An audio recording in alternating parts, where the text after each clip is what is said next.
Hello everyone, welcome back to Guiding Learner. This is the another part of GS paper 5 जिसको हम पढ़ रहे थे फ्रॉम घटना चक्र दिस बुक अंतिम प्रहार सीरीज 2.0 इससे हम इसको पढ़ रहे थे और we have covered these topics. Wait, we have covered these topics. अभी इतने टॉपिक्स इस वाले यूनिट से बच रहे हैं. यूनिट कौन सा है? History, civilization, culture and ancient cities of UP. Okay. So once we are done with these topics or with this unit, we will write the answers which are PYQs only. We are not going to write answer. I am not going to write answer other than PYQs because मुझे भी at least answer writing आनी चाहिए, मेरा syllabus होना चाहिए. मैं model answers तब लिखूंगी जब मॉडल क्वेश्चंस के आंसर तब लिखूंगी जब मैं PYQ I am done with the PYQs and I am done with the syllabus, मेरे पास टाइम होगा तब. Okay, let's start from the post Mauryan period in UP. तो हमने जितने भी हमको इम्पोर्टेंट लगे हैं वो एज अ नोट हमने एक जगह पे कंसोलिडेट किए हैं, उसको एक बार सही से बनाएंगे once we are done with this unit. Okay. Post Mauryan period in UP. Shit. After assassination of Brihadatta, तो मौर्यन एम्पायर किसने स्टार्ट किया? कौन था फर्स्ट रूलर उसका? चंद्रगुप्त मौर्य. उन्होंने एस्टैब्लिश किया और इसको एंड कौन करता है? ये हमने कल देखा था ना, चंद्रगुप्त मौर्य. उसके बाद आया बिंदुसार, फिर अशोक और बृहदत्त. बृहदत्त को किसने मारा? पुष्यमित्र शुंग ने. So Brihadratha was the last ruler. So after assassination of Brihadratha the Shunga dynasty was founded by Pushyamitra Shunga और इसका टाइम पीरियड क्या है? 185 BC. तो 185 BC में पुष्यमित्र शुंग ने बृहदत्त को मार के शुंग डायनेस्टी स्टैब्लिश करी. Example, a change of dynasty after a palace coup like the shift from Mauryas to Shung. The Ayodhya inscription provides information about Pushyamitra Shung. जो अयोध्या इंस्क्रिप्शन है उसमें पुष्यमित्र शुंग के बारे में इंफॉर्मेशन है. तो दिस इज इम्पोर्टेंट कि पुष्यमित्र शुंग के बारे में आपको भी लिखना हो तो यू कैन मेंशन कि पुष्यमित्र शुंग के बारे में अयोध्या इंस्क्रिप्शन में मेंशन है. हमको जो पता चलेगा ना कि इस रूलर के बारे में इस इंस्क्रिप्शन में मेंशन है, उस रूलर के बारे में किसी और इंस्क्रिप्शन में मेंशन है, तो उसकी टेबल एक जगह बना लेंगे. ठीक है. Pushyamitra Shunga followed Brahmanism. पुष्यमित्र शुंग क्या फॉलो, कौन से रिलीजन को फॉलो करते थे? ब्राह्मणिज्म को. ही परफॉर्म 2 अश्वमेध यज्ञ टू असर्ट रॉयल अथॉरिटी. 2 अश्वमेध यज्ञ किए थे इन्होंने. आपको यज्ञ पता होंगे, राजसूय यज्ञ और अश्वमेध यज्ञ हो गए और वाजपेयी यज्ञ. The Mahabhashya author Patanjali. महाभाष्य ने पतंजलि लिखी. पतंजलि ने महाभाष्य लिखी, sorry. The Mahabhashya author Patanjali is said to have officiated as chief priest during these sacrifices. जब ये अश्वमेध यज्ञ किए गए तो कहा जाता है कि जो महाभाष्य के ऑथर हैं पतंजलि वो चीफ प्रीस्ट थे. पंडित होता है ना जो, वो चीफ वो बने थे. कौन थे? Patanjali. Dynasty of post modern period. Post modern period की बात की जाए फ्रॉम 73 to 28 कौन कौन सी आई डायनेस्टीज? शुंग डायनेस्टी, उसके बाद Kanva dynasty, then Shakas ruled in Mathura and then Kushan dynasty made Mathura a second capital. तो I want to remember this क्योंकि क्रोनोलॉजी नहीं याद रहती है. पर्सनली मुझे तो नहीं याद रहती है.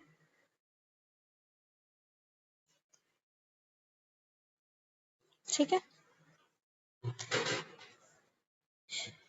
शाकाज डायनेस्टी. तो शुंग डायनेस्टी के बारे में छोटा छोटा हो गया.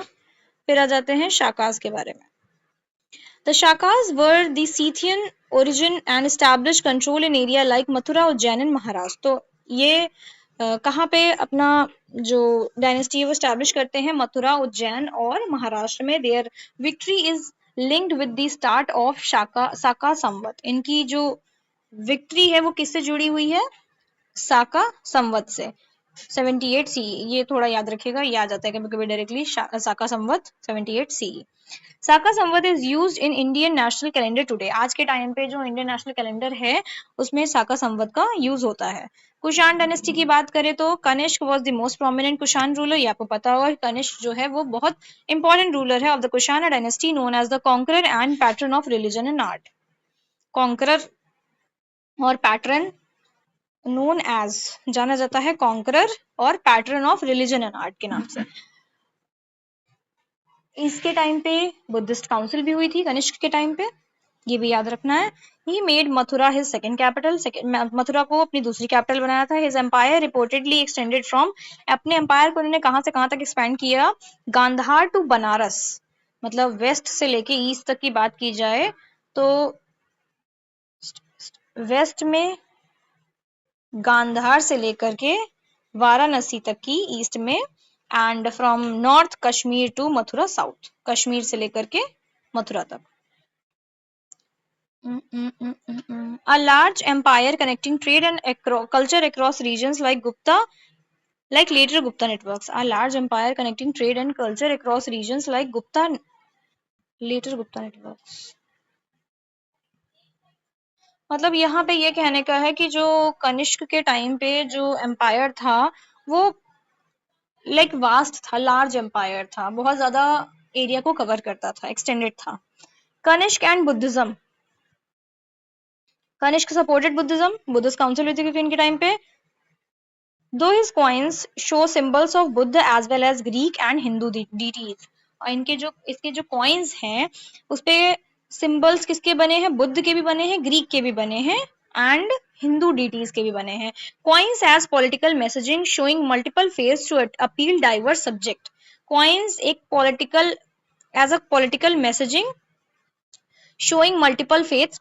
कॉइन्स में, अब ये कॉइन्स में बुद्ध बने हैं, ग्रीक और हिंदू डिटीज बनी है, तो हमें इससे क्या पता चल रहा है कि उनके फेथ, मल्टीपल फेथ्स पता चल रहे हैं। ऐसा नहीं कि वो सिर्फ बुद्धिज्म को सपोर्ट करते थे या फिर हिंदुज्म को सपोर्ट नहीं करते थे, हिंदू डिटीज की वर्शिप नहीं करते थे, तो ऐसा नहीं, इससे पता चलता है multiple faith to appeal diverse subject. Under him Mahayana Buddhism expanded encouraging image worship. इन्हीं के टाइम पे, कनिष्क के टाइम पे महायान बुद्धिज्म एक्सपैंड हुआ जो इनकरेज करता है इमेज वर्शिप एंड रिचुअल को। If you see recent answer writing series, I think day 12, या आई थिंक डे 12, तो उसमें आपको दिखेगा कि हमने आंसर लिखा था रिलेटेड टू बुद्धिज्म कैसे डिक्लाइन हुआ, तो उसमें ये मेंशन किया है मैंने कि महायान बुद्धिज्म जो है आइडल वर्शिप को एनकरेज करता है। इन्हीं के टाइम पे महायान बुद्धिज्म जो है एक्सपैंड हुआ। The rise of Buddha statues in temples reflect Mahayana influence. तो बुद्धा की स्टेचूज दिखती हैं तो वो किसका इन्फ्लुएंस है, महायान का इन्फ्लुएंस है। महायान सेक्ट जो बुद्धिज्म, क्या लिख दिया है, बुद्धिज्म दो सेक्ट में डिवाइड हुआ, थेरवाद जिसको हीनयान भी आप पढ़ते होंगे, एंड महायान। महायान के लोग आइडल वर्शिप करते थे और थेरावाद में आइडल वर्शिप नहीं करते थे। उसके बाद में एक और सेक्ट निकलता है Vajrayana. He supported missions to Central Asia and China. इन्होंने सेंट्रल एशिया और चाइना में भी लोगों को भेजा जिससे वो बुद्धिज्म को स्प्रेड कर सके। Buddhist ideas moved along the trade routes like silk route. कहां कहां से गए, सिल्क रूट से भी होके लोग गए। He patronise scholars such as Vasumitra. इनके टाइम पे वासुमित्र, अशोक, अश्वघोष और नागार्जुन थे। And is associated with fourth Buddhist council. और ये तीनों किससे रिलेटेड हैं, फोर्थ बुद्धिस्ट काउंसिल से रिलेटेड है। Councils help standardise doctrine like later religious synods. The physician Charaka. Charaka कौन है, फिजिशियन। ये डायरेक्ट क्वेश्चन आता है ऐसे कि चरक कौन, मतलब मैथमेटिशियन, फिजिशियन, एस्ट्रोनॉमर, एस्ट्रोलॉजर ऐसा करके। Is also linked with his patronage. Charaka भी कनिष्क के टाइम से जुड़े हुए हैं। Royal support to medicine strengthen traditions like Ayurveda. जो रॉयल सपोर्ट मिलता था, अब जैसे चरक फिजिशियन है तो इनको जब रॉयल सपोर्ट मिला तो it strengthen traditions like Ayurveda. Ayurveda में किस चीज के बारे में, जड़ी बूटियों के बारे में ही सारी चीजें मेंशन है। It is a book of medicine, Ayurveda. अब कनिष्क के टाइम पे ही Mathura school of art emerge होता है, उसके बारे में हम देख लेते हैं। Mathura school of art developed in Mathura, obviously name से पता चल रहा है, मॉडर्न यूपी में है जो कि, and flourished around first century CE. किस समय ये फ्लरिश हुआ? फर्स्ट सेंचुरी सीई में। In its early phase it grew largely on indigenous artistic tradition. सबसे पहले तो ये इंडिजिनियस था, लाइक जो इंडियन ट्रेडिशन थे उसके हिसाब से चल रहा था। It's Buddha images show a stronger spiritual expression than many Gandhara sculptures. जो और भी स्कल्पचर्स से थे उससे ज्यादा जो Buddha images Mathura school of art की थी उसमें ज्यादा स्पिरिचुअल एक्सप्रेशंस स्ट्रॉन्गर थे उनके। A serene Buddha face carved in red sandstone is typical of Mathura. तो ये एग्जांपल है आपका। along with buddha it also produced images of Shiva Vishnu which with consorts of Parvati and Lakshmi. तो अगर बात की जाए, क्वेश्चन में आता है कि मथुरा स्कूल ऑफ आर्ट सिर्फ बुद्धिज्म से रिलेटेड था, तो ऐसा नहीं है। ये और भी, जैसे शिव की इमेजेस भी मिलेंगी इसमें आपको, विष्णु की भी मिलेंगी with Parvati and Lakshmi. so it is not limited to buddhism, it includes deities related to hinduism, buddhism and I think jainism also. yes, so ये फिनिश होता है post modern period.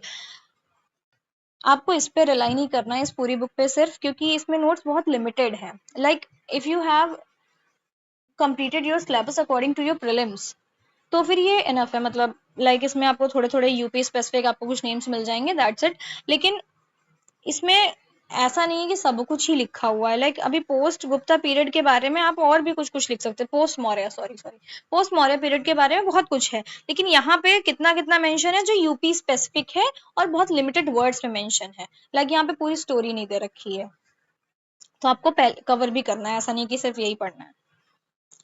Now moving towards Gupta empire in UP. देख रहे हैं ना, ये UP लिखा है, तो सिर्फ यहाँ पे यूपी वाली बात हो रही है।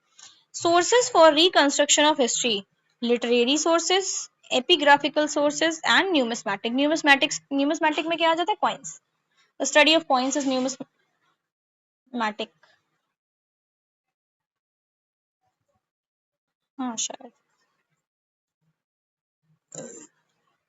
लिटरेरी सोर्सेस में क्या आ जाएंगे? पुराण, देवी चंद्रगुप्तम एंड मुद्र राक्षस। ये क्यों लिखा है? ये गुप्ता एम्पायर की बुक्स हैं, लिटरेरी सोर्सेज हैं इसलिए स्पेशली लिखा है। ये सब में नहीं मेंशन कर देना। पुराण आप मेंशन कर सकते हैं बहुत सी जगह पे अलग अलग, लेकिन ये नहीं मेंशन करना है हर जगह। एपिग्राफिकल में क्या क्या आ जाएगा?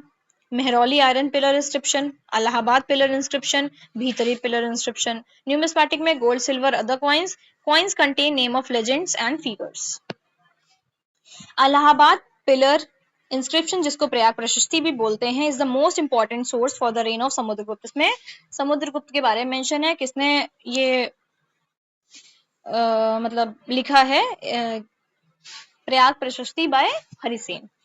Historians map Samudragupta conquest mainly from this Prashasti. हमें समुद्रगुप्त के जो बहुत सारे कॉन्केस्ट हैं उसके बारे में इसी से पता चलता है। It describes his personality and achievements. उनकी पर्सनालिटी कैसी थी, उनके अचीवमेंट्स क्या क्या थी। Is engraved on Ashokan pillar at Prayag UP. उनकी पर्सनालिटीज अचीवमेंट के बारे में अशोकन पिलर जो कि प्रयाग में है उसमें भी मेंशन है। It is written in classical Sanskrit, तो एकदम संस्कृत में लिखा हुआ है। In Gupta Brahmi script not Nagari, तो ब्राह्मी स्क्रिप्ट में लिखा हुआ है। In Sanskrit language not Nagari, in 33 lines composed by Harisena, तो हरिसेन ने कंपोज किया है इसको। The text list rulers as defeated, subjugated और elite showing different political relations. तो इसमें टेक्स्ट जो है उसके बारे में, जो रूलर्स को जिसको हराया गया, जिसके साथ संधियां कर ली, उन सब के बारे में लिखा हुआ है। And which shows different political relations, किसके साथ कैसा रिलेशन था, फ्रेंड्स थे, दुश्मनी वाला था, या फिर हाथ मिला लिए, साथ में आ गए, इस तरीके से। It mention Samudragupta accession, his campaigns in North India and the Deccan relations with contemporary rulers and his image as a poet and scholar. तो इस प्रयाग प्रशस्ति की बात की जा रही है, उसमें समुद्रगुप्त के एक्सेशन के बारे में मेंशन है, उनके कैंपेन जो उन्होंने नॉर्थ इंडिया डेक्कन इंडिया में गए और उनके जो रिलेशंस बने और भी रूलर्स के साथ में, and his image as poet and scholar, और वो उनको एज अ पोएट और स्कॉलर दर्शाया गया है प्रयाग प्रशस्ति में। भीतरी पिलर स्क्रिप्चर की बात करी जाए,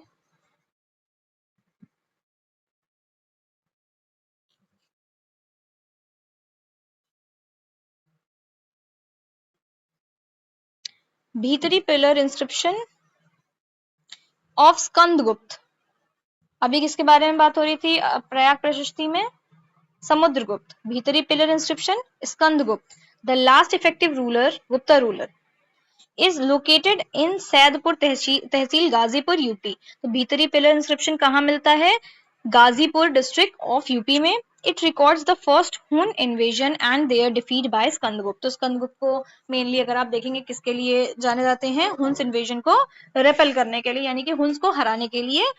तो इनके जो भीतरी पिलर इंस्क्रिप्शन है उसमें सबसे पहला रिकॉर्ड है हुन्स इन्वेजन का, जिनको स्कंदगुप्त ने हराया। It is used to date early Hun pressure on North India during Skandgupt's reign। तो इसका यूज किया जाता है क्रोनोलॉजी के लिए या डेटिंग के लिए कि सबसे पहले हुन्स का इन्वेजन कब हुआ, तो वो हुआ स्कंदगुप्त के टाइम पे। Chandragupta second adopted the title Vikramaditya. तो चंद्रगुप्त तो फर्स्ट का टाइटल नहीं है, सेकेंड का है विक्रमादित्य, ऐसे या तो लोवन चंद्रगुप्त सेकेंड है, तो लाइक अगर ये दो लाइन ऐसे बना दी जाए तो विक्रमादित्य वी बन जाएगा। Due to his devotion to Bhagavata and Vaishnavism use the title Param Bhagavat. क्योंकि ये डिवोटी थे वैष्णविज्म के या भागवतिज्म के कह सकते हैं, इसीलिए इनका टाइटल पड़ गया Parama Bhagavata. Vaishnava titles on coins inscriptions reflect royal religious identity. तो इनके टाइम पे जो कॉइन्स थे, इंस्क्रिप्शंस थे, उसमें वैष्णव टाइटल्स हमें देखने को मिलते हैं। The period of Chandragupta second is linked with advances in literature and science, astronomy, astrology and mathematics। Chandragupta second का जो पीरियड था वो किससे जुड़ा हुआ है? लिटरेचर और साइंस से, एस्ट्रोनॉमी से, एस्ट्रोलॉजी से और मैथमेटिक्स से। And the poet Kalidasa is traditionally counted among his Navratna, hence it is often called golden age. Gupta age को तो गोल्डन एज कहते ही हैं। और दूसरा, चंद्रगुप्त सेकेंड के टाइम पे ये सब चीजों में एडवांसेस आए। इनके टाइम पे नवरत्न थे, जिसमें से कालिदास हो गए एक, जो कि इनके कोर्ट पोएट थे। Gupta dynasty, Shri Gupta is considered an early founder. Gupta dynasty के फाउंडर श्रीगुप्त माने जाते हैं। वाइल चंद्रगुप्त फर्स्ट जिसका रेन 319 से 335 सीई तक का था, is widely treated as the effective founder of established imperial power. Early founder कौन है? श्रीगुप्त। लेकिन जो एक बोलते हैं ना रियल फाउंडर माना जाता है, वो किसको माना जाता है? चंद्रगुप्त को। The start of Gupta era 319 to 320 is associated with Chandragupta rise. जो गुप्ता एरा का स्टार्ट माना जाता है वो चंद्रगुप्त के टाइम से ही माना जाता है। Culture in Gupta period, Gupta period के अगर कल्चर की बात की जाए, एज यू नो कि जो हम ये पढ़ रहे हैं इट्स नॉट ओनली हिस्ट्री, इसमें आर्ट एंड कल्चर भी इंक्लूडेड है। दैट्स वाई टॉपिक है यहाँ पे कल्चर इन गुप्ता पीरियड। एक बार देख लेते हैं ना कितना है ये।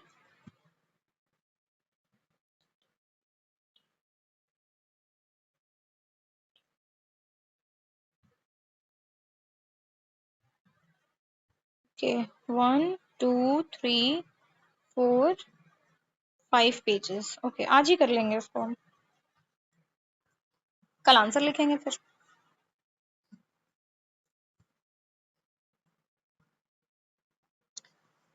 Gupta period witnessed huge cultural progress in the form of art, architecture, literature, paintings, scientific development, etc.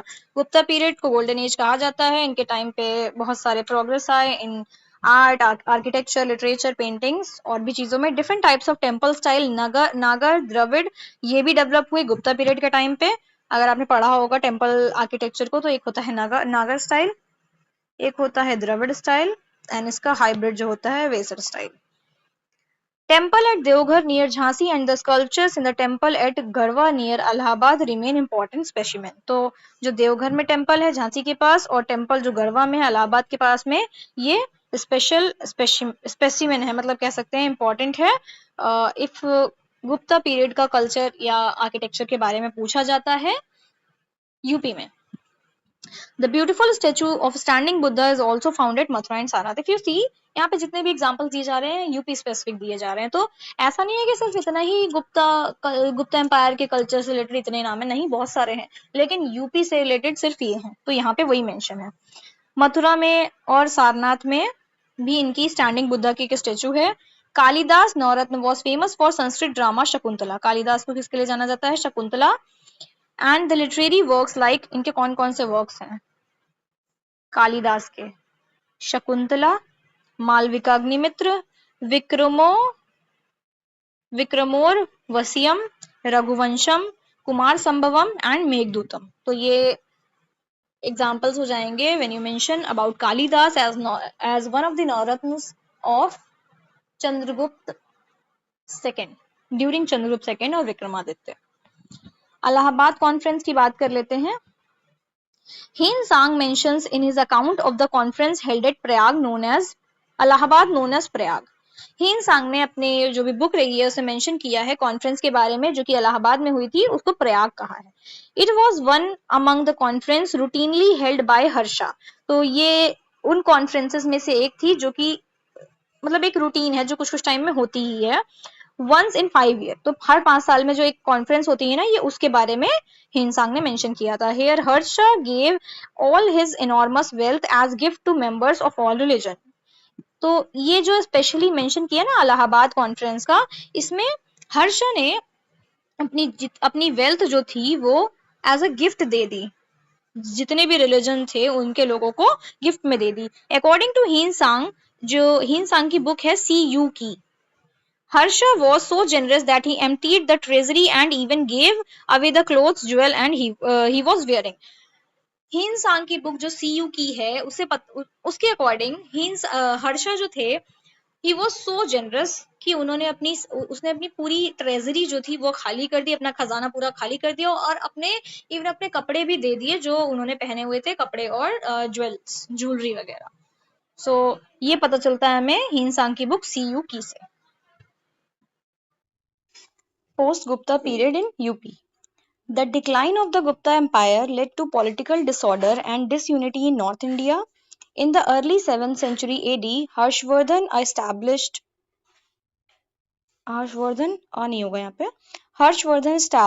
a large kingdom in North India.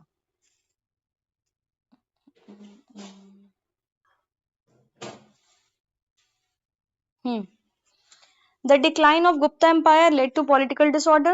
Gupta Empire के डिक्लाइन होने के बाद में जो एम्पायर था वो छोटे छोटे टुकड़ों में बट गया। In the early 7th century AD, Harshvardhan established a large kingdom in North India. तो 7th century AD में पोस्ट गुप्ता पीरियड के टाइम पे हर्षवर्धन ने अपना एक लार्ज किंगडम स्टैब्लिश किया in north India. Several small states were brought under one central authority, और बहुत सारे छोटे छोटे स्टेट्स जो हैं वो एक अथॉरिटी के अंडर आ गए। Pushyabhuti Vardhan dynasty, the family founder is considered Pushyabhuti. जो हर्षवर्धन ने अपना एम्पायर एस्टेब्लिश किया, उसके जो फाउंडर हैं वो कौन माने जाते हैं? Pushyabhuti. The Pushyabhutis were early feudatories of the Guptas. Pushyabhutis जो थे वो किसके फ्यूडेटरीज से? गुप्ताज के, एंड लेटर बिकम इंडिपेंडेंट, और बाद में वो इंडिपेंडेंट हो गए। Their early capital was Thanesar, present day Haryana. जो आज के हरियाणा में जगह है थानेश्वर, वो इनके टाइम पे कैपिटल थी। Harshavardhana he emerge as the most powerful ruler of north India. Harshavardhana एक बहुत पावरफुल रूलर हुए नॉर्थ इंडिया के। In 7th century he assume power at Kannauj and shifted the capital from Thaneshwar to Kannauj. तो इनकी कैपिटल तो थानेश्वर थी, लेकिन इन्होंने हर्षवर्धन ने अपनी कैपिटल को थानेश्वर से कन्नौज शिफ्ट किया, making Kannauj a major political centre. Shifting a capital often shifts the focus of administration and strategy. Capital shift करने से जो एडमिनिस्ट्रेशन है उसका फोकस भी शिफ्ट होता है। The Kannauj assembly, Harsha organised a religious assembly at Kannauj to honour Chinese pilgrim Hiuen Tsang जुआनजांग। ये भी बोल सकते हैं। तो हर्ष ने ऑर्गेनाइज किया एक रिलीजियस असेंबली कन्नौज में टू ऑनर, किसको ऑनर करने के लिए? जो चाइनीज पिलग्रिम हीन सांग है उन्हें ऑनर देने के लिए कन्नौज असेंबली ऑर्गेनाइज करी। Representatives of Buddhism, Jainism and Brahmanical traditions participated. तो इन तीनों रिलीजन के लोगों ने पार्टिसिपेट किया था। Debate and tension led to violence but the situation was controlled and the guilty were punished. Debate हुई और वहां पे वायलेंस भी हो गया, लेकिन जो सिचुएशन थी वो कंट्रोल हो गई and the guilty were punished. Cultural progress during Harsha period. क्या क्या कल्चरल प्रोग्रेस हुआ during Harsha period? So I want to highlight this Kannauj assembly to honor Chinese pilgrim Hien Sang and representatives of Buddhism, Jainism and Brahmanical tradition participated.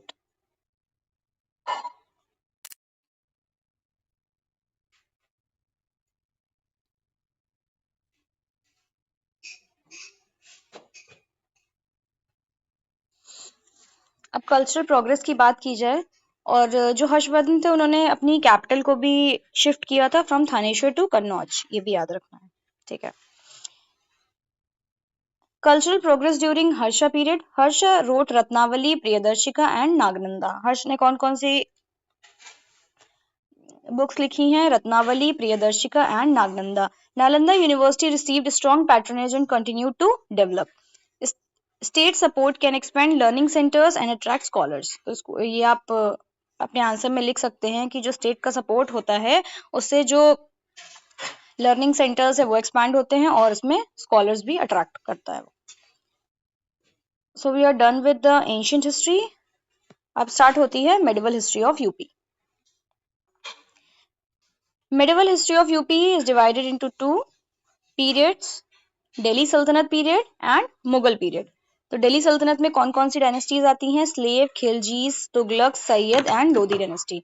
मैं इसको किस तरीके से याद करती हूँ सीक्वेंस को, इसके इनिशियल से SKTSL, और फर्स्ट आपको पता होना चाहिए कि स्लेव डायनेस्टी है, तो उसके बाद में यहाँ पे आ जाएगी Sayyid dynasty.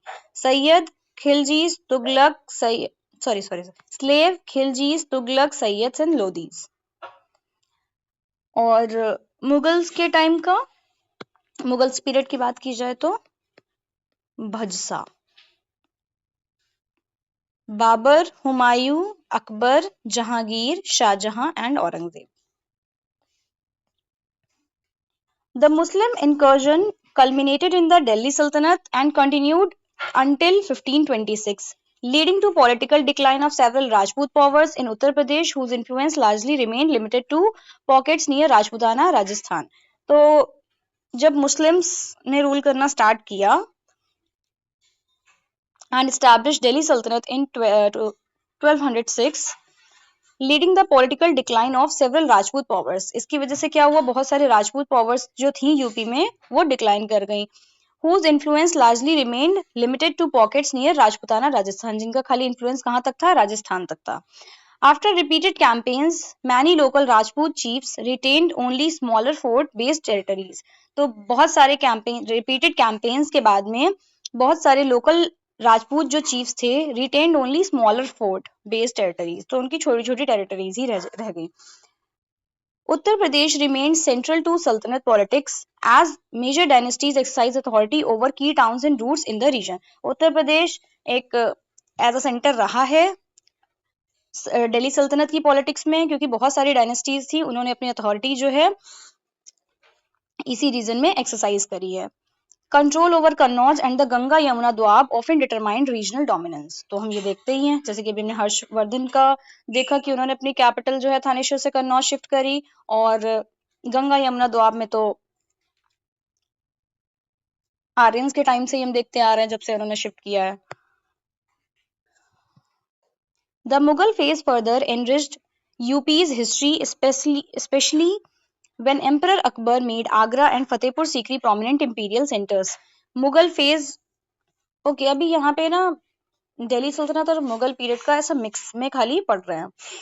Mughal phase further enriched यूपीज history. Delhi सल्तनत ने एनरिच करी, लेकिन मुगल फेज ने भी और एनरिच कर दी, स्पेशली व्हेन एम्परर अकबर, जब अकबर ने आगरा और फतेहपुर सीकरी को इंपीरियल सेंटर बनाया, strengthening administration, culture and architecture in the region. Fatehpur Sikri reflects Akbar's patronage through monuments like Buland Darwaza. अभी हम इसके बारे में पढ़ेंगे। दिल्ली सल्तनत पे आ जाते हैं। Muslim incursions ultimately led to the establishment of Delhi Sultanate in 1206, which continued until 1526. तो 1206 से स्टार्ट होते हुए दिल्ली सल्तनत 1526 तक चला। During this era, many parts of UP came under different sultanate dynasties. तो बहुत सारे यूपी के पार्ट जो हैं इस डायनेस्टी के अंडर आए। सबसे पहली डायनेस्टी आती है स्लेव डायनेस्टी, या जिसे हम मामलुक डायनेस्टी भी कहते हैं। इसका टाइम पीरियड कितना था? 1206 से लेके 1290 तक। Qutbuddin Aibak, former slave of Mohammad Ghori, Mohammad Ghori का जो स्लेव था वो इसका की लीडर बनता है and declared independence after Ghori's death. Ghori की डेथ के बाद में ये इंडिपेंडेंस डिक्लेयर कर देता है and he is the you can say founder of slave dynasty. He is also associated with suppressing revolt in Meerut during Ghori's absence. जब घोरी के एब्सेंस में कुतुबुद्दीन ऐबक ने जो मेरठ में रिवॉल्ट हुआ था उसको भी सप्रेस किया था। की रूलर्स कौन कौन से हैं स्लेव डायनेस्टी के? इल्तुतमिश, रजिया सुल्तान एंड बलबन। रजिया सुल्तान जानी जाती हैं as a prominent women ruler, first women ruler and first women Muslim ruler. फिर आ जाते हैं खिलजी डायनेस्टी पे, जिसने रूल किया 1290 से 1320 तक की। मेजर रूलर्स कौन कौन रहे इसके? जलालुद्दीन खिलजी एंड अलाउद्दीन खिलजी। तुगलक डायनेस्टी पे आते हैं। इनके बारे में इफ आप मेडिवल हिस्ट्री पढ़ेंगे तो इनके बारे में आप बहुत कुछ जानेंगे, बट यहाँ पे इसलिए नहीं मेंशन है, ये यूपी स्पेसिफिक है, इसीलिए यहाँ पे इनका सिर्फ नेम मेंशन है। तुगलक डायनेस्टी, घियासुद्दीन तुगलक जो कि फाउंडर रहे तुगलक डायनेस्टी के। रेजिस्टेड मंगोल प्रेशर, जो मंगोलियंस ने इन्वेजन्स किया उसको रेजिस्ट किसने किया? घियासुद्दीन तुगलक ने। मोहम्मद बिन तुगलक जो इसके बाद आया, घियासुद्दीन तुगलक के बाद आया Mohammad bin Tughlaq, known for ambitious experiments such as taxation in the Doab and transfer of the capital. इसको किसके लिए जाना जाता है मोहम्मद बिन तुगलक को? For ambitious experiments such as, जैसे कि टैक्सेशन इन द द्वाब, जो द्वाब होते हैं उनमें टैक्स लगाया, एंड ट्रांसफर ऑफ कैपिटल के लिए मोहम्मद बिन तुगलक को जाना जाता है। फिर आ जाते हैं फिरोज शाह तुगलक पे। तो सबसे पहले Ghiyasuddin Tughlaq, Muhammad bin Tughlaq and then Firoz Shah Tughlaq. Associated with founding developing Jaunpur Firozabad in UP, तो इसको किसके लिए जाना जाता है? जौनपुर और फिरोजाबाद को फाउंड करने के लिए और डेवलप करने के लिए। इसके नेम से याद रख सकते हैं, फिरोज शाह फिरोजाबाद।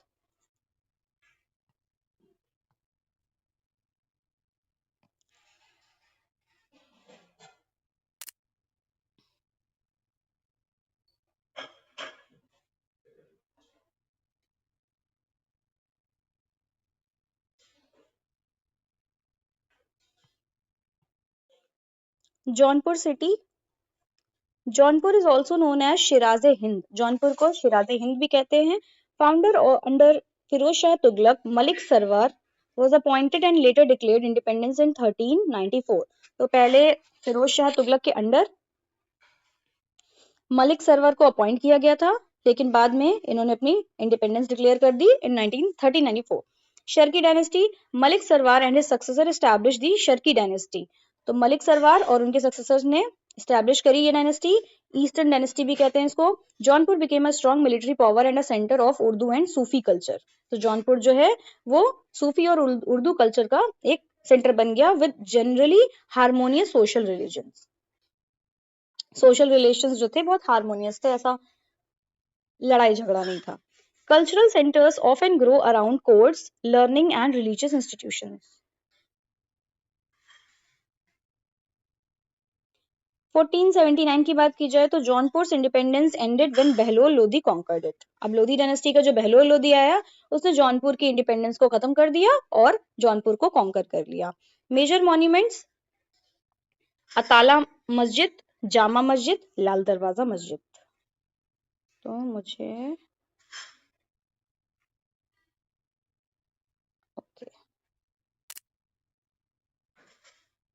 ऐसी चीजें जो न्यू लग रही हैं, I want to keep that in my notes.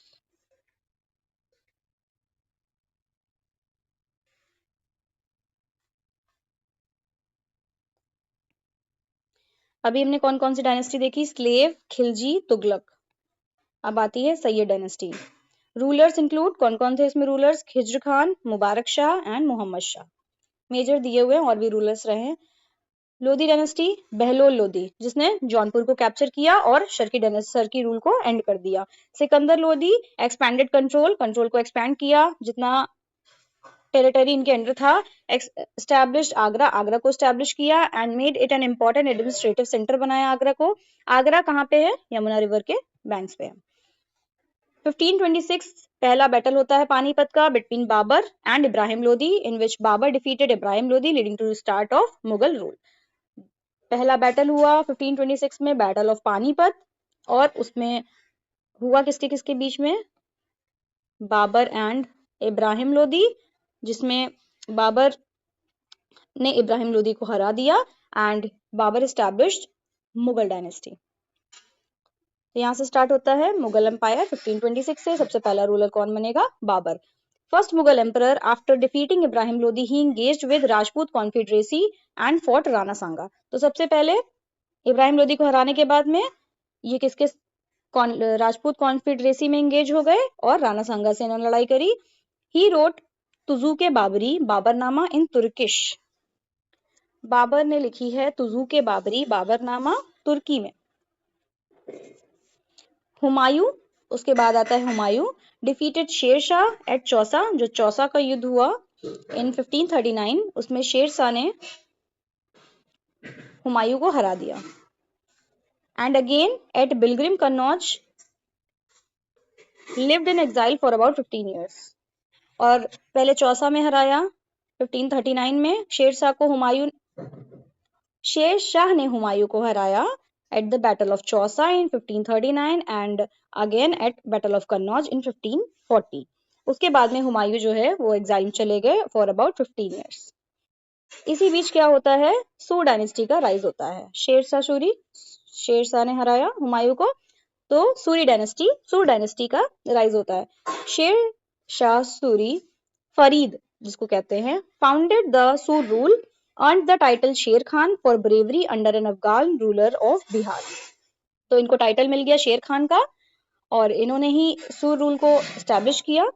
Expanded power across much of north India, north India में अपनी पावर को स्टैब्लिश किया, एक्सपैंड किया, and is remembered for effective administration and tolerance including appointing Hindus two important post. तो अपने rule के time पे इन्होंने हिंदू को भी अपॉइंट किया अपने एडमिनिस्ट्रेशन में।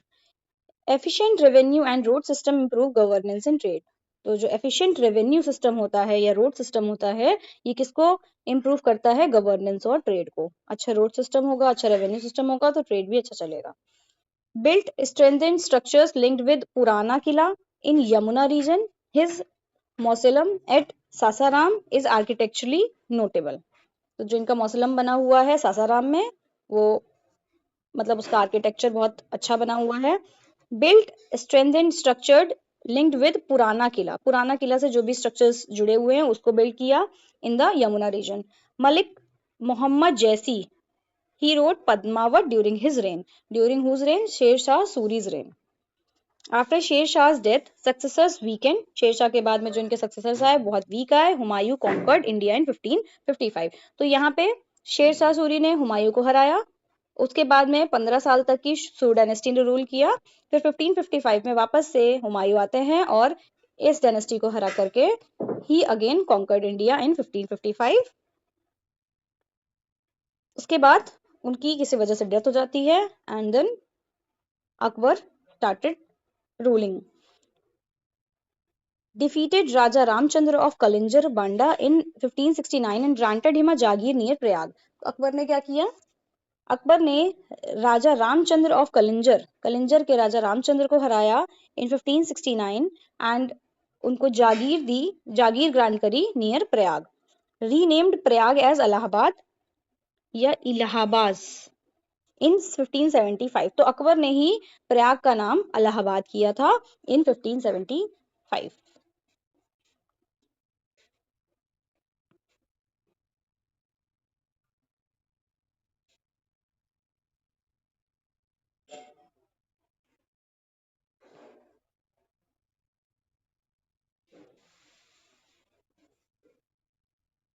ठीक।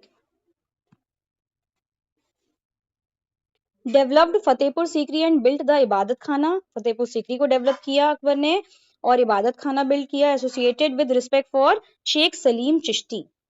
तो ये किसके लिए बनाया गया था? शेख सलीम चिश्ती के लिए फतेहपुर सीकरी। इन 1582 ही इंट्रोड्यूस दीन इलाही, 1582 में दीन इलाही इंट्रोड्यूस किया। A proposed faith emphasising one God, ऐसा रिलीजन जो जो बताता है सिर्फ कि एक ही भगवान है, ये इंट्रोड्यूस किया अकबर ने। His court had noted scholars often referred to as नवरत्न, जैसे चंद्रगुप्त सेकंड यानी कि विक्रमादित्य के टाइम पे नवरत्न थे उनके कोर्ट में, वैसे ही अकबर के कोर्ट में भी नवरत्न थे, जैसे एग्जांपल के में हो गए बीरबल और टोडरमल। लेटर मुगल रूलर्स कौन कौन रहे? Jahangir, Shahjahan and Aurangzeb. Nawab of Awadh, the Nawabs of Awadh ruled Awadh in North India during 18th and 19th century. Nawab of Awadh, Awadh के नवाबों ने अवध को रूल किया, जो आज के टाइम पे लखनऊ है, लखनऊ के आसपास का एरिया है। During the 18th and 19th century के टाइम पे, becoming semi autonomous as Mughal authority declined after Aurangzeb. जब मुगल अथॉरिटी डिक्लाइन हुई औरंगजेब के बाद में, ये तब की बात है 18th एंड 19th सेंचुरी की। Saadat Khan established the Awadh state in the 1720s, Saadat Khan ने अवध को स्टैब्लिश किया इन 1720s विद कैपिटल फैजाबाद बनाई और बाद में लखनऊ कर दी। After Shujauddaula Asafuddaula shifted capital from Faizabad to Lucknow. तो सादत खान ने कैपिटल क्या रखी थी? फैजाबाद। फिर शुजाउद्दौला के बाद जो असफुद्दौला है उन्होंने फैजाबाद को लखनऊ कर दिया capital. Moving a capital can turn a city into cultural and political hub, capital move करने से एक सिटी को turn a city into cultural and political hub, ऐसा हमेशा नहीं होता है। इफ यू नो, जब दिल्ली से दौलताबाद शिफ्ट की गई थी कैपिटल, तो कितना लॉस हुआ था कि उसको वापस से ही कैपिटल को शिफ्ट करना पड़ा। After the battle of Buxar which was fought in 1764, the Treaty of Allahabad strengthened East India Company's influence. जो बैटल ऑफ बक्सर हुआ 1764 में, जिसकी वजह से ट्रीटी ऑफ इलाहाबाद हुई, इससे ईस्ट इंडिया कंपनी का इन्फ्लुएंस जो है वो इंडिया में बन गया। Wajid Ali Shah was the last nawab. नवाब कौन था नवाब अवध की बात की जाए तो? Wajid Ali Shah. Lord Dalhousie annexed Awadh in 1856, if you know कि लॉर्ड डलहौजी ने अवध को एनेक्स कर लिया था 1856 में, on the charge of maladministration and brought it under British rule. और किस वजह से इसको एनेक्स किया? कि वहां पे एडमिनिस्ट्रेशन प्रॉपरली नहीं वर्क कर रहा है और उसको ब्रिटिश रूल में इंक्लूड कर लिया। Now coming to the culture of UP, I think we are done with modern history as well. मतलब सिर्फ इस टॉपिक की बात की जाए तो art and craft, yes. Culture of UP represent Indian culture which has its root in Hindi, Bhojpuri, Urdu literature, fine music, fine arts, drama and cinema. तो जो यूपी का कल्चर है वो क्या रिप्रेजेंट करता है? Represent Indian culture which has roots, तो किससे जुड़ा हुआ है? हिंदी, भोजपुरी एंड उर्दू लिटरेचर से, फिर म्यूजिक, फाइन आर्ट्स, ड्रामा और सिनेमा से भी। कल्चर की बात की जाए तो हड़प्पन कल्चर, फिर वैदिक कल्चर, फिर पोस्ट वैदिक, फिर Buddhism and Jainism traditions, Awadh नहीं, मुगल, गुप्ता सल्तनत, मुगल एंड अवध। मैंने मुगल बोला क्या? Modern period. तो यूपी के कल्चर की बात की जाए तो उसमें क्या क्या आ जाएगा? Art and craft, dance, fairs and festivals, music, art forms, dress, drama, architecture, intangible cultures and language. Uttar Pradesh culture is intriguing and unique in its diversity. Uttar Pradesh का जो कल्चर है वो बहुत यूनिक है in its diversity. In fact it can be said that Hindi, Urdu, art, craft, dance, literature, music, poetry have stepped into the state and microcosmic fabric of the state's culture has saved Indian culture. Okay, ये वाली line अच्छी लग रही है।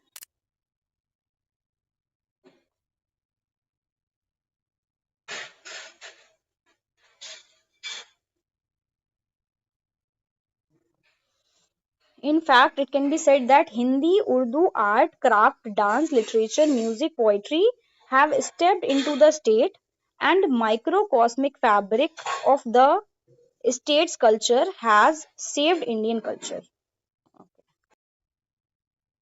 UP is truly a cradle of Indian culture, कि UP मतलब Indian culture की शुरुआत यहीं से हुई, ऐसा कह सकते हैं. With in its boundaries a multi culture, multi ethnic and multi religious population that has absorbed many of cross currents of foreign and immigrant culture, which have in turn created a vast diversity of culture that have seamlessly blurred cultural boundaries. मतलब कहने का है कि पहले तो UP को Indian culture का cradle कहा जाता है, फिर इसने ऐसे कल्चर्स, एथनिसिटी, रिलीजियस पॉपुलेशन सबने क्या किया है कि जो फॉरेन या इमिग्रेंट कल्चर था या खुद का भी कल्चर था उसमें ऐसे एसिमुलेट हो गए हैं, which have in turn created a vast diversity of culture. If you see कि कितनी डाइवर्सिटी है हमारे इंडिया में ही, इफ नॉट इन यूपी, पूरे इंडिया में ही, that have seamlessly blurred cultural boundaries, जिसकी वजह से जितनी भी कल्चरल बाउंड्रीज थी वो सब ब्लर हो गई हैं. आप ये अपने आर्ट एंड कल्चर से रिलेटेड किसी आंसर में लिख सकते हैं.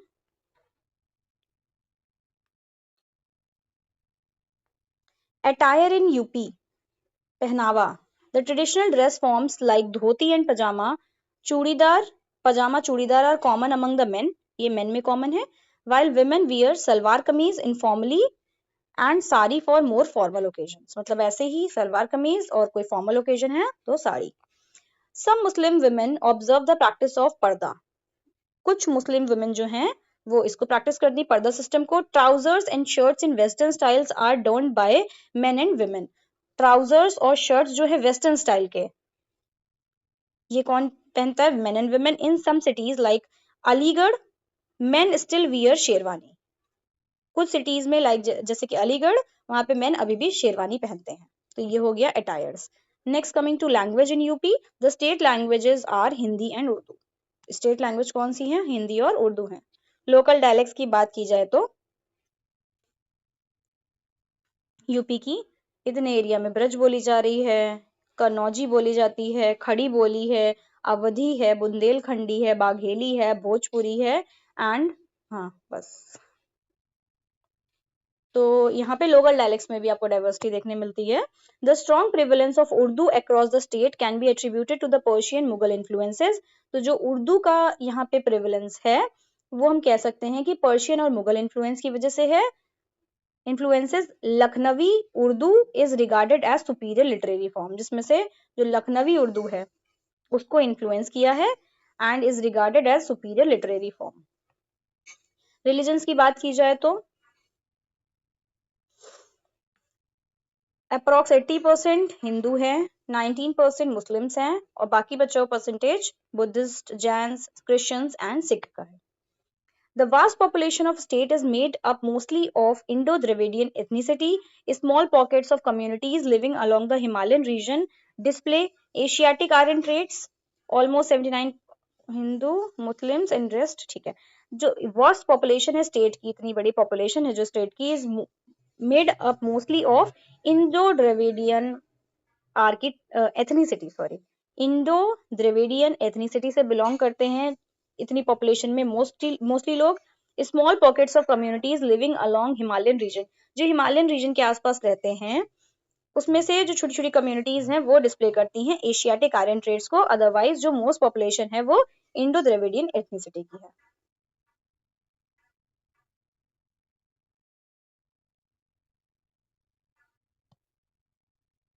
अब आ जाते हैं आर्ट एंड क्राफ्ट पे. अभी तक हमने क्या क्या देखा? अटायर्स, लैंग्वेजेस एंड देखा ना religion.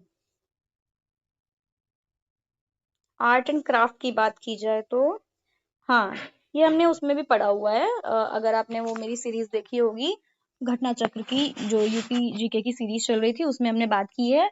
One district one product में भी बात की है और जो सेंटर्स होते हैं फॉर इंडस्ट्रीज उसमें भी बात की है. Bhadohi is for carpet, Gorakhpur terracotta, Lucknow chikankari, Firozabad for bangles and glassware, Agra for stone craft, Khurja for pottery and Moradabad for metalware. इतना तो याद किया जा सकता है ना इजिली. आप इसके लिए वन डिस्ट्रिक्ट वन प्रोडक्ट भी पढ़ सकते हैं यूपी का पूरा.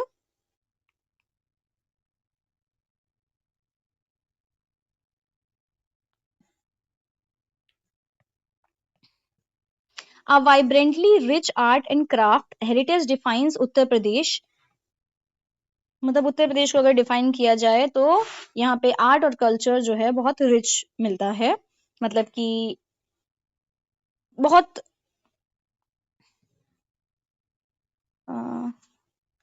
How should I define this, बहुत ज्यादा रिच कल्चर हमें देखने मिलेगा आर्ट एंड क्राफ्ट का यहाँ पे। Besides the Mughal stamp of architectural elegance in crafts like pietra dura, ये आपने देखा होगा, समथिंग कलर्स, अलग अलग कलर्स से ही डिजाइन्स बनाई जाती हैं मॉन्यूमेंट्स वगैरह में। It is the world renowned for black and ceramic poetry.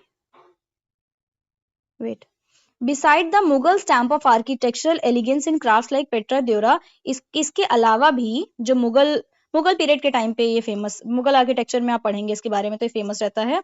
It is world renowned for black and ceramic pottery, brass artefacts, carpet, chikan work, embroidery, fabric and metal zari work, glass artefacts, oriental scents and perfumes, metal ware, स्किल fabric, terracotta, wood carvings and many more.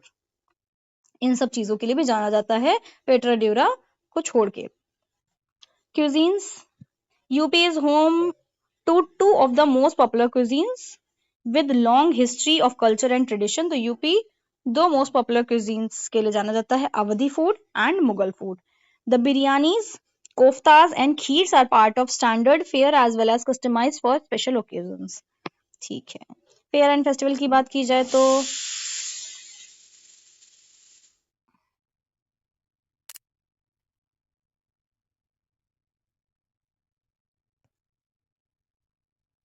this can help you in prelims as well. Meerut में कौन सा लगता है? नौचंदी मेला। आगरा में Bateshwar and Kailash मेला, बाराबंकी में देवा शरीफ, बलरामपुर देवी पटन मेला, अयोध्या में रामायण मेला, प्रयागराज में कुंभ मेला एंड बंडा में Kalinjar Mela. Uttar Pradesh is the confluence of religion, culture and tradition, therefore festivals attain added colours and status. तो ये किसका कॉन्फ्लुएंस है उत्तर प्रदेश? रिलीजन, कल्चर और ट्रेडिशन का, इसीलिए यहाँ पे बहुत सारे कलर्स मिलते हैं, कलर्स जुड़ भी गए हैं फेस्टिवल्स में। Beside the festival celebrated in honour of various religious events and highlights throughout the year, melas and utsavs like Bateshwar fair, the Ganga festival and Kailash fair attract huge crowds. अगर उन फेस्टिवल्स को छोड़ भी दिया जाए जो किसी रिलीजियस इवेंट से रिलेटेड है, लाइक दिवाली, होली, उन सबको छोड़ भी दिया जाए, तो जो मेला और उत्सव लगते हैं, जैसे कि ये सारे मेला है जो ये सब मेंशन है, इनमें भी बहुत सारा क्राउड जो है वो अट्रैक्ट होता है। The Mahakumbh Mela in Allahabad is celebrated every 12 years. तो अभी वाला तो फेमस भी होता है ना, 144 ईयर्स के बाद में लगा था। तो जो महाकुंभ मेला है वो इलाहाबाद में लगता है हर 12 साल के बाद, और अर्ध कुंभ लगता है आफ्टर एवरी 6 ईयर्स। तो ये तो जरूर मेंशन कर लेना, अब तो ये न्यूज में हो गया मतलब। Now coming to music and dance, कितना बच्चा है? Okay, last page. UP has been a long UP has been long considered a hub of Hindustani classic music with many gharanas from the state। तो UP को hub माना जाता है हिंदुस्तानी classic music का, और बहुत सारे घरानास हैं इसमें। With the famous Banaras and the Lucknow घराना। तो फेमस कौन सा है? बनारस और Lucknow gharana are two schools of classical music. Kathak is the purest and classical dance of UP. Kathak वैसे भी नॉर्थ इंडिया का ही है, and it is the purest and classical dance of UP. It is known as pride of North India। North India का pride के लिए pride ही माना जाता है कथक। फोक डांस अगर देखें, चरकूला, ब्रिज, राई डांस इन बुंदेलखंड, दीवारी पाई डंडा बुंदेलखंड। तो ये कुछ फोक डांस हैं जो इन रीजन्स में आपको एरियाज में देखने मिलेगा। फोक म्यूजिक, रसिया इन ब्रिज, कजरी इन मिर्जापुर, अल्लाह इन बुंदेलखंड, बिरहा इन पूर्वांचल।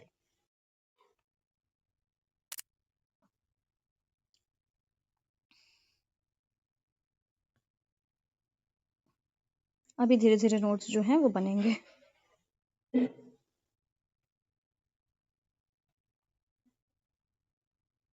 ब्रिज, रसिया, बुंदेलखंड, अल्लाह, मिर्जापुर, कजरी, पूर्वांचल, बिरहा। मैप ज्यादा अच्छे से याद हो जाता है, मतलब इस तरीके से।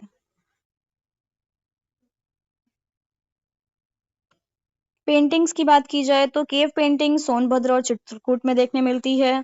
Art of painting got its peak during rain of Jahangir. तो जब पीक पे गया ना ये आर्ट कल्चर, तो वो किस समय देखने मिलता है? जहांगीर के टाइम पे। बुंदेलखंड पेंटिंग फेमस है। Painting of Mathura Gokul Vrindavan depict scene from the life of Krishna. यहाँ की पेंटिंग्स में हमें कृष्ण जी की लाइफ के सीन्स देखने मिलते हैं। गढ़वाल पेंटिंग्स हो गई। You can mention these paintings in the examples. अगर आप पेंटिंग आर्ट की बात कर रहे हो तो ये मेंशन कर सकते हो। एंशियंट सिटीज देख लेते हैं यूपी की। Mathura, Agra, Jhansi, Mahoba, Prayagraj, Varanasi, Ballia, Shravasti and Lucknow. Prayagraj is believe to be the most important pilgrimage centre for Hindus, अभी भी माना जाता है। Traditionally river confluences as regarded the auspicious place. यहाँ पे गंगा यमुना सरस्वती का संगम है, तो यहाँ इसको बहुत ऑस्पिशियस प्लेस माना जाता है। But in Sangam the significance of confluence is most pious because here holy Ganga Yamuna and mythical Saraswati meet to become one. यहाँ पे तीनों नदियां मिलकर एक बन जाती हैं। It is famous for Triveni, इसका नाम है Triveni Sangam, and is especially sacred to Hindus. मतलब इसको कौन मानता है बहुत ज्यादा इस प्लेस को as auspicious place? Hindus. It is seat of great sage Bharadwaj, sage Durvasa and sage पन्नाज। ओके, इनका स्थान माना जाता है भरद्वाज, दुर्वासा एंड पन्नाज।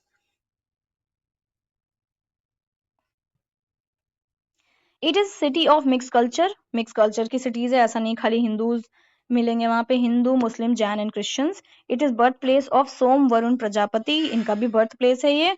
1575 में emperor Akbar founded the city name by name of Allahabad. तो अकबर ने ये फाउंड की थी सिटी जिसका नाम इलाहाबाद रखा था, which later became Allahabad, meant the city of Allah.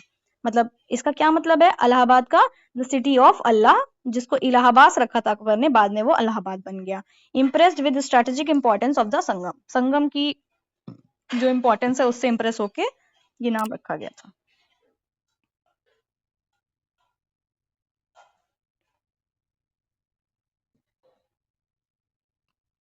Thus, from the days of civilization, Prayagraj has been seat of learning, wisdom and writing। तभी से प्रयागराज जो है वो learning, wisdom और writing के लिए जाना जाता है। It is the most vibrant, politically, spiritually conscious and spiritually awakened city of India. Okay. Now coming to Varanasi, the land of Kashi has been ultimate pilgrimage spot for Hindus for ages. काफी समय से है। Hindus believe that one who is graced to die on the land of Varanasi would attain salvation and freedom from the cycle of birth and rebirth। तो ऐसा Hindus में माना जाता है, बिलीव करते हैं कि जो इंसान वाराणसी में, वाराणसी की धरती पे मरता है, वुड अटेन साल्वेशन, उसको मोक्ष की प्राप्ति होती है, एंड फ्रीडम फ्रॉम द, उसको बर्थ और रीबर्थ की साइकिल से मुक्ति मिलती है। Abode of lord Shiva and Parvati, the origins of Varanasi are yet unknown.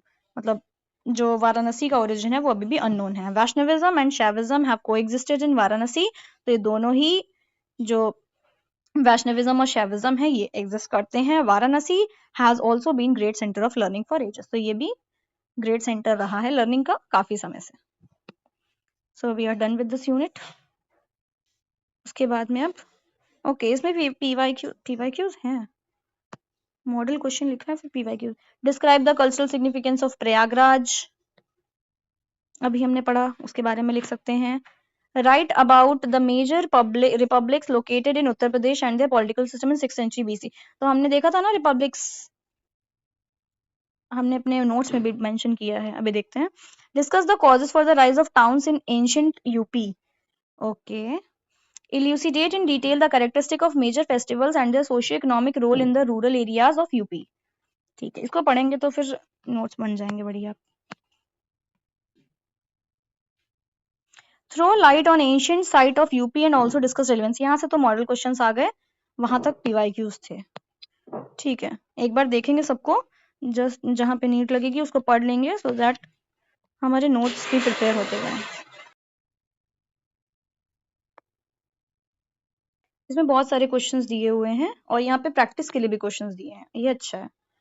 Okay, सो हम पहले जो पीवाईक्यूज हैं उन्हें राइट करने की कोशिश करेंगे, उससे फिर नोट्स बनाएंगे and then we are done with this unit. आप अपने नोट्स अपने अकॉर्डिंग बना सकते हैं, मैंने अपनी नीड के अकॉर्डिंग बनाए हैं। यहाँ पे अब ऐड कर लेते हैं जितने भी हमने स्क्रीनशॉट्स लिए थे। यहीं से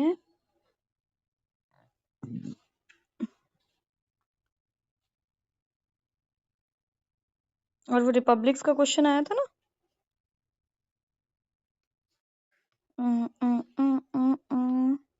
ये देखो, ये लिखे हैं, ये सारे याद करने हैं, वही लिख देने हैं आंसर में।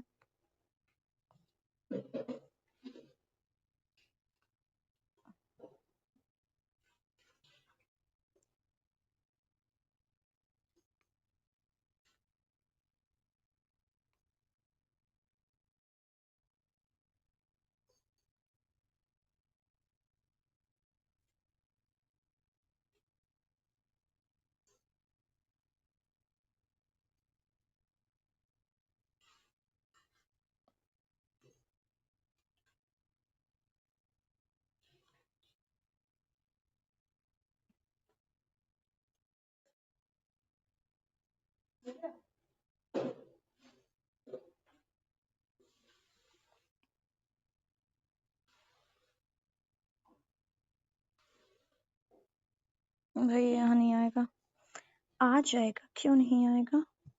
अरे अरे अरे,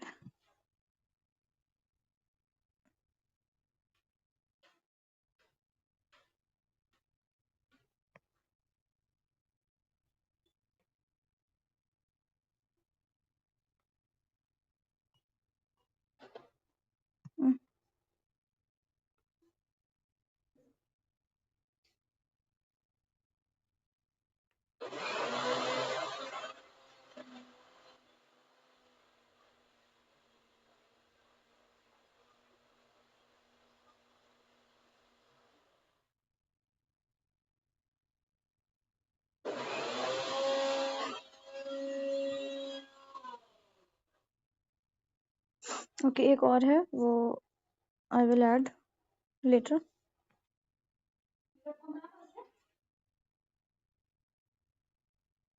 okay, so that's it for the video. इसके बाद हम आंसर राइटिंग करेंगे, तो मिलते हैं नेक्स्ट वीडियो में। Till then bye bye and keep learning.